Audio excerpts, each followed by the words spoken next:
Well, another part of your book here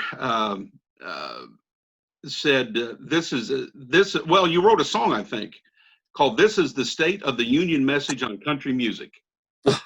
Yeah. Boy, did you open up a can of worms back then for doing that? Not too much, because I think so many people agreed with us. We didn't get a lot of heat about it, because country music was changing, and we could feel it, just the earth moving below us, when this was happening.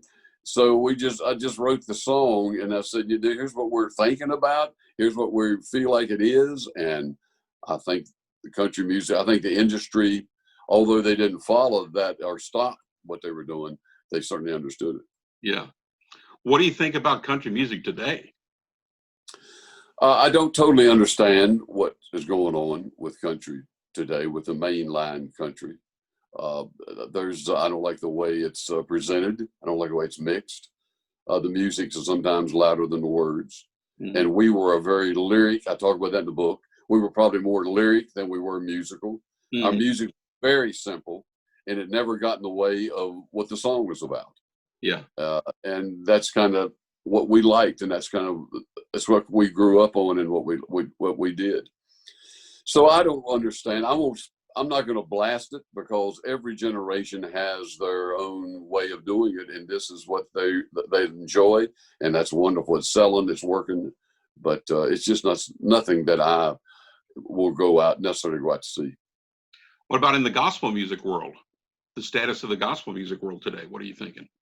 I don't think it's changed as much as country music has. Like I say, I still like the groups that are flat out Southern gospel. Yeah. There's sometimes they will do segments that aren't that, and it doesn't entertain me near as much. But I don't mean to be critical. It's just what I like and what entertains me. Yeah. Or inspires me. Yeah. Here's a one-off question, and then we're going to kind of go into the final recording, we'll talk about the Amen recording, and then your final tour, and we'll wrap this part of it up for our morning this morning. But here's a one-off. Did Phil really jog in cowboy boots? Sure enough. I have seen him do it more times than not. And he is as thin as he was when he was in high school. I got to tell you, the same way. But he jogs and walks, and yeah, he'll do it in cowboy boots. To whatever he happens to have on. That's crazy. It's pretty crazy. But Phil just does whatever's on his mind at the time, and he never thinks about it. And I'll say, hey, you probably ought to put your tennis shoes on. This is all right. That's too much trouble. So he'll just take off, and he'd get off the bus and just. So I'm going to run about a half a mile, and he'd just take off running with his jeans and his cowboy boots on. Man, he needs to get a boot endorsement. If those boots are that comfortable, you can jog in them. He needs an endorsement, man. Absolutely. Okay. All right. Let's talk about your last studio album, 2002, and it was Amen. So here's this, one of the most awarded and decorated groups in the history of country music, and they come in on a gospel song, and they're going out on a gospel song. Yeah, because that's who we were. That is who we were at the core. And as I said, even when we were singing country music, we were doing it with a gospel style. We were doing it with gospel harmonies.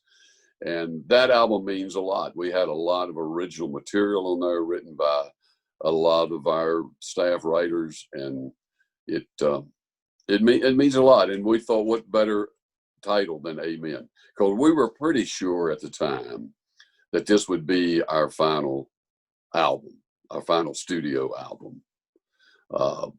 So Amen seemed to be the right thing to say. And in fact, it was your last studio album. Yeah. Mm-hmm.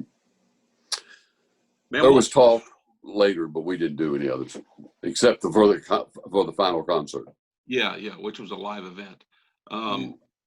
Man, what was it like walking into the studios those last times? I mean, just personally, how was it hitting you? It was a sadness, but also we knew that we were going to walk away from the career. We were ready to retire, and it took kind of a weight off of you. It's that first day that you say, when you say I'm going to retire, and that first day of retirement, it's like, I don't have to get up in the morning if I don't want to. You know, I can just sleep in. Don't have to worry about doing this or that. And anybody that's ever retired, they understand what I'm saying. So it was some of that, but it was also a sadness knowing when we left that studio that last night that we weren't coming back.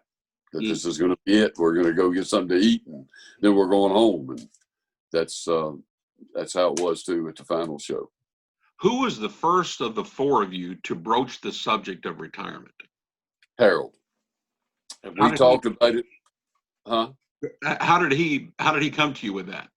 He came to me with it, and probably a year before we ever did, maybe more than a year. We were sitting on the bus one night, just the two of us up in the lounge with the lights out, watching the towns go by. And he told me that, here's what I'm thinking about.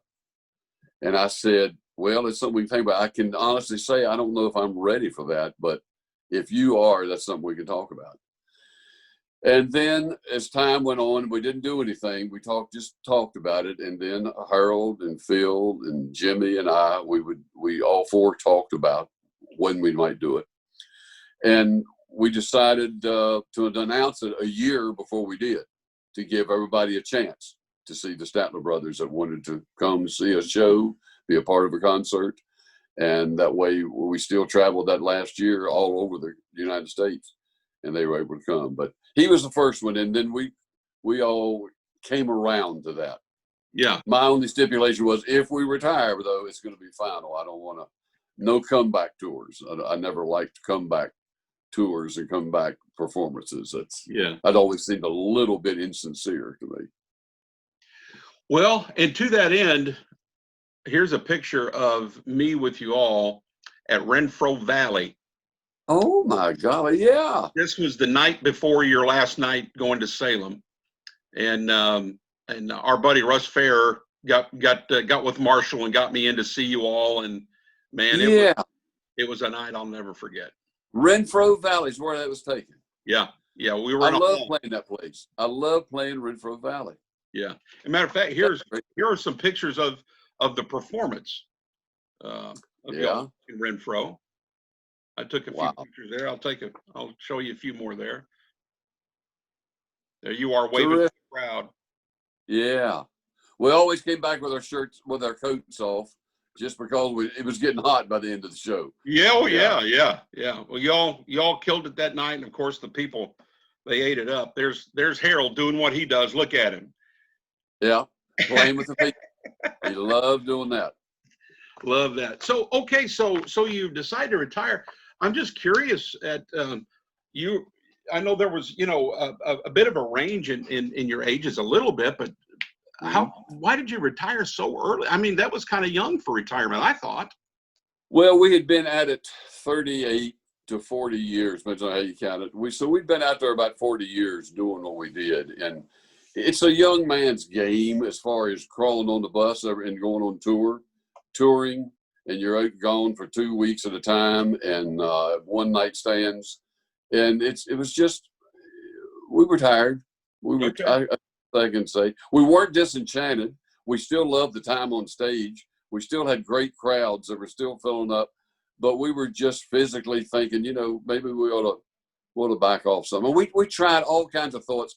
How can we just back off? Yeah. But then we had a band that was on salary to us. And we thought, well, we don't want to hurt them, but we can back off, but we don't want to do that to our employees. And we had a staff at our office. It's the same way.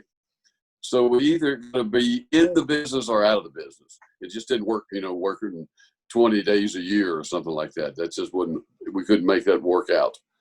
So that's when we decided that this is what we'll do. Okay. And we never regret it. We had a good time in retirement. You mentioned that, you didn't want to do a comeback tour. You didn't like it when people did that and all that stuff. Were you ever tempted just to maybe go back to the studio and do a record, or just to go sing a song somewhere? Matter of fact, we had thought that we might still record some albums, even though we weren't traveling and doing concerts. And we talked about that, but it never got any further than talk. We would say we'd do it, but it just didn't materialize for some reason or another. because our heads and our hearts were there. Jimmy went on, of course, he went on immediately to a solo career and has done just great. And we're so proud of him. That's what we wanted him to do. Yeah. Jimmy was a lot younger. Yeah. And he just wasn't quite ready to hang it up the way we were. Yeah. Well, what about singing at all? Did you ever sing in public again after that final concert? The night we were inducted into the Country Music Hall of Fame, Wilson Fairchild did a song in our honor. Reba did a song in our honor. Daly and Vincent did a song. And the Hall of Fame said, now there's another slot. If you would like to do a song, feel free to. We thought, well, that's awful nice they did. But we said, okay, we will. And we sang I'll Go to My Grave Loving You the night we were inducted. Wow. How did that feel? It was so emotional. Sometimes I can't believe it really happened. We started singing it, and halfway through, the people, our families, our friends in the industry and everything stood up, and they were a part of that moment. And it was just that really, again, I've said so many times, this was one of the biggest nights of my life, but that one was, without doubt. Yeah. And all of our families were there. So you're in the Gospel Music Hall of Fame, Country Music Hall of Fame. What else?